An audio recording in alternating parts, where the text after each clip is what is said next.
Ladies and gentlemen, I believe it is always customary for us to say how pleased we are to speak in any forum, but it brings me greater joy to have been invited to speak at the Made in Africa Expo and Conference, and perhaps not only about speaking, but engaging on issues that have been played over and over since 1975 till present day. And with that, I would implore you to just shift your mind to possibly a little slightly vexing aphorism. I'm reminded of the story of a Senegalese who in the morning wakes up, turns off his alarm made in China, comes out of his woven sheets made in India, puts on his clothes made in Bangladesh, drinks his Spanish orange juice, puts French milk in his coffee produced in Brazil, all bought from Auchan, a French MNC. He jumps into his Japanese-made car to get to the Total gas station. He refuels and takes his Korean Samsung phone made in Taiwan and pays with orange money. At noon, he leaves his office in Moroccan bank and joins his friend who smokes American cigarettes. They eat a tiep made with Cambodian rice, and without spending a dime that will stay in the country, they debate as to why there is no work or money in Senegal. That sounds oddly familiar to many of us who have not paid attention to the Made in Africa narrative. Now, in the information age in which we live in today, it is often the side which has the better story, not the side with the bigger army which wins. So for a continent to remain a successful brand, it must remain the land of the better story. To me, Africa shaped my mind, anchored my identity, influenced my beliefs, and made me who I am. Africa matters to me. Africa is not underdeveloped, but rather in the context of cultural and history, highly developed in an advanced state of decay. Since I'm speaking to busy people, some of whom of course are geopolitical analysts of the highest pedigree, and we will be privileged to listen to many discussions in the next 2 days, you would want to know exactly what you can take away from listening to me. I thought I should make it worth your while by giving you a few points about the greater significance of the big Africa. People have accused me of being a votary of some sort of Africa, rather like Pax Romanica or Pax Britannica, perish the thought. All I'm meant to say, and I say this often, that I see Africa, and to a large extent the continent as a whole, as the epitome in many ways of the kind of approach that will privilege the development of cooperative relations amongst countries in an increasingly networked and multipolar world. Allow me to take a few steps, if I will, into a memory lane that means a lot to me. I would love to quote Tanzania's founding president, Julius Nyerere, when he was in the Ghanaian capital, Accra, on the 6th of March, 1997. And I quote, "Without unity, there is no future for Africa." Ladies and gentlemen, I submit it to you that we must take a historical journey, if only to appreciate the factors that animated Africa to seek to gain self-independence in many countries. In the same breath, I will hopefully wish to indulge your intellectual universal consciousness around stepping away from mythifying the hashtag Africa Rising and establish an intellectual foundation and, in all honesty, political discourse, so as not to remain in the domain of supposition as to the ideology of HIPIC countries in Africa, which means highly indebted poor countries. Given the topic Made in Africa, it is not lost to me that you might hear some of the same ideas at somewhat greater length over the period of 2 days, so I seek apologies in advance, but there will be a few additional thoughts as we go along. So really, how big is Africa?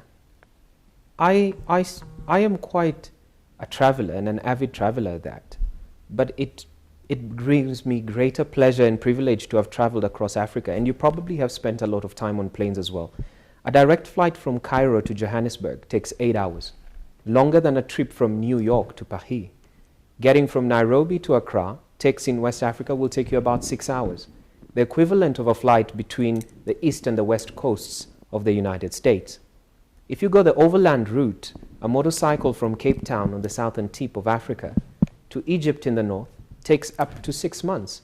Believe it or not, in reality, Africa is much larger than the United States, China, India and Japan, and much of Europe combined. I know, laughable as it sounds. Africa's land area at 11 million square miles is second only to Asia. So allow me to implore you to reset your mental map about Africa. Africa will soon be the fastest urbanizing region in the world, already has as many cities with more than 1 million inhabitants as North America does, and more than 80% of its population growth over the next 2 decades will occur in the cities. The income per capita of Africa's cities is more than double the continental average. Africa has a median age of around 19.5 if you look at different statistics. The number of smartphone connections was forecast to double from 315 million in 2015 to 636 million in 2022, twice the projected number in North America and not far from the total in Europe. So that's a huge market. Allow me to clean some history up. Africa is often seen as synonymous with poverty. Yet the share of Africans who are poor fell from 56% in 1990 to 43% in 2012. According to the World Bank, adult literacy rates have climbed by 10% points since 1990 to 63, still low, but we are rapidly improving. There's a demographic boom combined with GDP growth rates of 6, 7, or 8%. Africa is in the midst of a significant acceleration, and you and I cannot deny that. But real GDP grew at an average annual rate of little over 2% during the 1980s and 1990s, but then leaped ahead to 5.4 in 2000 to 2010, making Africa the world's second fastest growing region after emerging Asia. Let's play out some numbers, if we will. $5.6 trillion is projected in consumer and business spending by 2025. 1.2 billion people, with population expected to double by 2050. 11 million square miles of land, 3 times that of Europe. 400 companies with an annual revenue of $1 billion or more. 122 million active users of mobile finance services. 89 cities of over 1 million inhabitants by 2030. 54 countries expected to create the world's largest free trade area. And a 2 times potential growth in manufacturing output by 2025. What is seen largely is that Africa will account for 1/5 of humanity by 2025. Private consumption in Africa will rise from 860 billion to 1.4 trillion, and significantly higher than that of India, which has a similar population size. Between 2010 and 2015, Africa's working age population increased by 14% points, compared with 9 percentage points in India and only 1% point in China. In 2034, Africa is expected to have a larger working age population than China and India, at 1.1 billion people. An expanding working age population is associated with strong rates of GDP growth and offers a potential demographic dividend. So what's the true picture? More than 50 million African households, around 30% of the total, already have incomes above $5,000 a year. This might sound low, of course, in comparison by Western standards, but the stats indicate the number to exceed 70 million households by 2025. The number of global consumer households, those earning $22,000 or more, is also growing and is likely to top $10 million by 2025. If we were to be using the PPP, which is a purchasing power parity to African consumer numbers, more than 70% of African households will have discretionary income, and more than a quarter will become global consumers. Africa has an opportunity to double its manufacturing output to nearly $1 trillion by 2025. 3/4 of the growth opportunity in manufacturing lies in meeting intra-African demand and substituting imports. The remaining 1/4 would come from accelerating growth in niche manufacturing exports. Doubling of Africa's manufacturing output would result in the creating of 6 million to 14 million stable jobs directly into the manufacturing sector by 2025, increasing the number of jobs in Africa by as much as 11%. African manufacturers could more than double their sales to intra-African markets by 2025, increasing their annual revenue by $236 billion. Africa could increase their export revenue by more than $100 billion by 2025. 3/4 of this would come from exports in advanced manufacturing products such as cars and chemicals. In the world of theories in developing economics, we often use the idea of the flying geese paradigm, and allow me to posit it this way. The paradigm posits that manufacturing companies act like migrating geese, flying from country to country as the costs and the demand change. According to this same analogy, factories from a leading company or a country are forced by labor price pressures to invest in a follower country, helping it to accumulate ownership and move up the technology curve.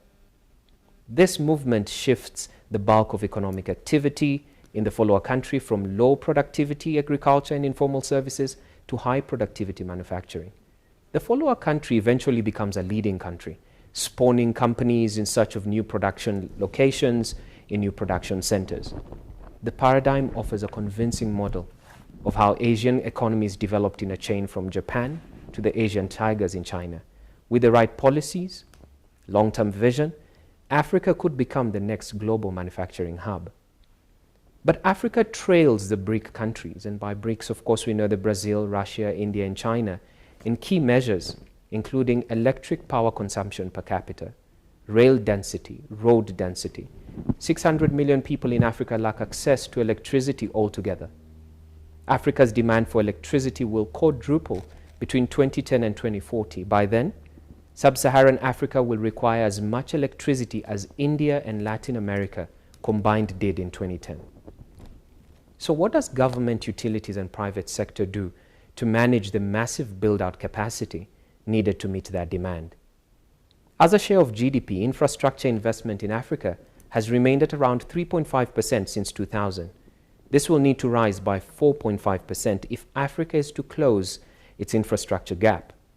In absolute terms, this means doubling annual investment in infrastructure to $150 billion by 2025. Based on benchmarking levels of spending, Africa's annual investment in power infrastructure will need to rise from $33 billion to around $55 billion in 2025, while annual investment in transport infrastructure will need to increase from $20 billion in 2015 to around $45 billion in 2025. Now, in 1975, only 25% of Africans lived in the cities. By 2015, that share had risen to 40%, and by 2037, Africa will have shifted to a majority urban population. The enormous ICASA, which is your India, China, Africa, and Southeast Asia markets, hold the potential for significant continued expansion. More than roughly half of global growth over the next 10 years will come from these geographies. Yet of all the ICASA markets, Africa has the most unfulfilled potential and faces the greatest challenges, including increasing sustainable urbanization, accelerating infrastructure development, and deepening regional integration. An analysis of 3,000 of the world's largest companies to understand which achieved outsized profitability over time, which ones underperformed, and what accounted for the difference was done. The metric used in the analysis was economic profit or economic value added, which is the profit of a company and what it generates after paying back its investors for the use of their capital. The top 20% of companies make 90% of the world's economic profit. The 60% in the middle barely meet their cost of capital and thus no economic profit. The bottom 20% generate negative economic profit, costing their investors an average of around $1 billion a year.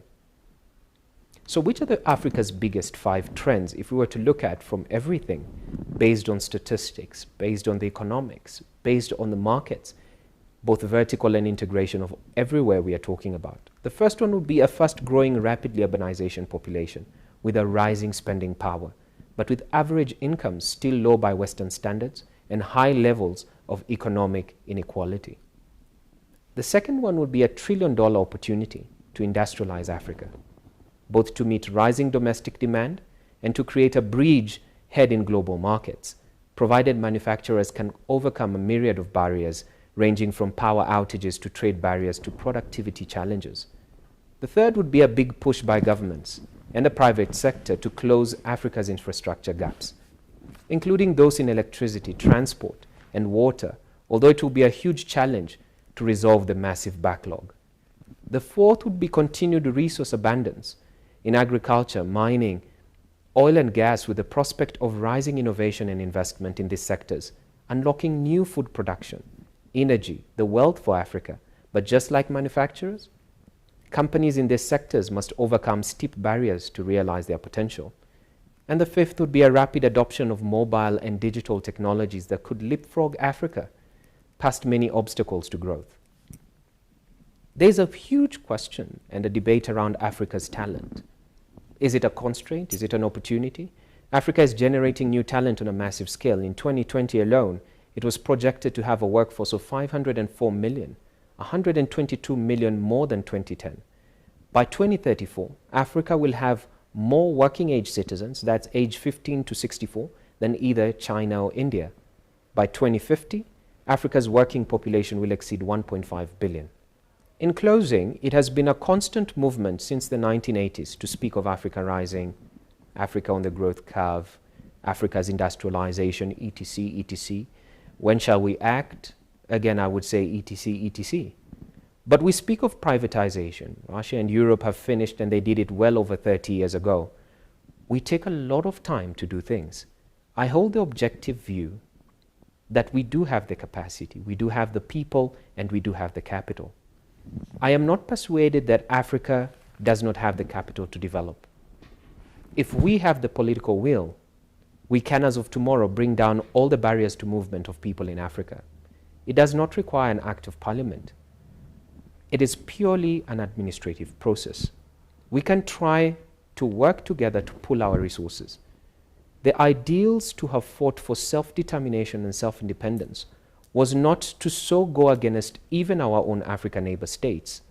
I wish Made in Africa is concretely made a serious discourse and an action plan if we are ever to realize the Agenda 2063 on the Africa we want. Ladies and gentlemen, thank you for allowing me to contribute to my African duty, and may God bless Africa. Nkosi sikeleli Africa.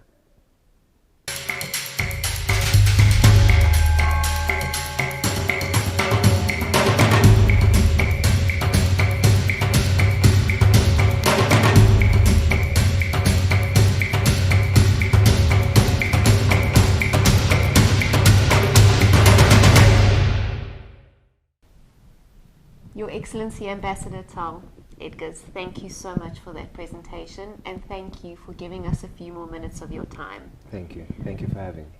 And COVID aside, it's amazing to sit on a couch with you and not across the World Wide Web to have this discussion, and I'm very pleased to have some face-to-face time. Yeah, provided we keep the social distancing. Absolutely. Works amazing. Works amazing. Don't move that inch, okay? All right. Your presentation raised so many pertinent points. It's also almost hard for me to focus on one or two, but I think given the time that we have, I would like to ask you, with your varied experience, you've spoken on so many conferences, supported many initiatives, and that came through very strongly in your bird's eye view of where Africa can move forward on Made in Africa. We met last year at Africa Supply Chain in Action, yes, and when Made in Africa was born, you were the first to put your hand up in support, along with GBSH. Right. And how do you feel that this particular initiative can bring perhaps something different to the current narrative? I think for a very long time, the Made in Africa concept has only been seen about us really trying to urbanize, copy the West, and try and imitate India or the Asian markets. But COVID, be it as it may, was a baton that reset how we work in Africa, and the challenge was far greater than what we would have imagined. We came from, our supply chains were disrupted, our infrastructure, which we so much merry about, and of course in South Africa we have got the best roads, but we could not even fight a pandemic as well. I think those issues kind of raised everybody to ask, how does Africa really look on a plain paper? Because on book, we do make the best statistics. A $2 trillion market opportunity in 2025, you and I would be gouging our eyes out if we had that actually in numbers. But the reality on the ground is different. That for me to move a product from South Africa to Egypt costs me more than for me to move a product from the US to Paris, right? And if you look largely at how many people complain when you do business in Africa, it is even shorter time to travel between the Western states than it is within Africa. Yeah. I was surprised some time back when I actually flew to Sierra Leone from South Africa. That was about 27 hours of pain. I couldn't believe it. When somebody told me it's still in Africa, I couldn't believe it. So the Made in Africa is just beyond the idea of product. For me, it's a call where we are saying it's enough. Can we get to a point that we can actually raise wealth within Africa, but how do we also disseminate that? How do we decentralize the power that we have within governments into actual local places where they can be felt for businesses to thrive. Silicon Valleys come from the US and then they come and thrive in Africa, but we believe that Africa has got no wealth of its own. So it made perfect sense for me to align to this program, knowing fully well the capability that it bears. Exactly, and this is where we've been on the same page as organizations. Right. As many of our audience will know, Smart Procurement as a founder with SAPEX has been involved in linking small businesses back with the buyer and actually solving a local sourcing agenda from the bottom up. Right. And you talk a lot, Your Excellency, around the policy and government's role. Right. But we don't need to wait for them to get the wheels of change moving slowly. And we know that the intent is there. With Made in Africa, as you rightly said, we're so excited because it's about fixing the gap and bridging the gap from the ground, and creating meaningful difference. If we see the event over the next 2 days, if we think about the statistics, not the lies, the statistics, but if you look at 2,000 attendees being with us now, and we look at the 1,000 buyers, if each buyer from across the 50 countries just procures from one local business because of Made in Africa in the next week, what impact could that have? And that's all where we need to start. What do you think about that? It's an amazing opportunity. I think it is something that has been really derailed. It's a conversation that has been happening more on a lip service level. Perhaps the statistics of South Africa are quite different to other countries in Africa. South Africa has got, what, 300,000 small enterprises. Out of that, only 5% of those exist. Only that 30% procurement spend is spent on them. What does that leave you with? At least 127,000 firms. Let's bottom trickle it down to how many of them can survive in 10 years. Gives you at least 400,000 firms. In that, how do you then classify women-owned businesses, disability firms, the NPOs, and to bring them together to a point where they can actually find real-time buyers who are willing to say, I've noticed you. Yes. That's a platform we cannot ignore. Yes. I believe that Made in Africa does not require an act of parliament. It's purely on political goodwill. And to see people stop and say, we've had enough, right? If we can be able to all pull together our sources and say, why don't we make a stand? And by make a stand, I don't mean the usual, overthought vox pops of let's have billboards, let us rush to the Capitol Hill if we can. Those things do not ever bring any change. If we are to start somewhere, we must be knowledgeable enough not to be educated, but to be informed. And this is where the information comes from. Exactly. And with our advisors, the content over the next 2 days is to be practical. Right. We will consider some of the policy elements, and it's a great program that's been put together, but really the streams that first of all look at how to do business in various countries, and as you say, to be informed so that we're not setting up the cross-border activity and business for failure. That is definitely important. And from a point of view that we are very passionate about is also to support the buying procurement audience, because procuring from small business is not what we are taught as the benchmark, as the kind of qualification doesn't show us how to do that. So let's educate. Let's do that. I believe that Africa, and I use this word very carefully, Africa's got the tallest academic dwarfs, right? We churn out 600,000 graduates from every African country in every year. Out of that, half of us are professors, doctors, ambassadors, and every other word you want to put to it. Yes. Why then do we fail to actually implement some of the things we say, right from corporate to the buyers, to, just think about the whole supply chain. If we could get to a point where we really, really get rid of the barriers to trade, how would Africa look like? From a manufacturing point of view to just a supply chain point of view. I think COVID was not the biggest problem. We are the biggest problem. Africa is a big problem on its own, and until we can identify those barriers and say, let's remove all this. There's no difference between us doing business with Kenya, doing business with Ghana, Nigeria, Lesotho, Swaziland. All of these countries together can have one specific point: Made in Africa. Absolutely. And again, I thank you for being with us. Thank you for taking the time. I was going to ask if you have a message to our audience for the next 2 days and to those supporting Made in Africa, but I think you've just given than that? Or would you like a parting shot? Not at all. My parting shot is see you in the next 2 days. If we get a chance to talk, please, let's be passionate about Africa, not only from the mention of how we are doing it, not from the mention of where it's going to go, but we've got to stand and make a standpoint right now, and I think this is the best place to be. So I'll see you in the next 2 days, and we'll speak more. Thank you. Thank you.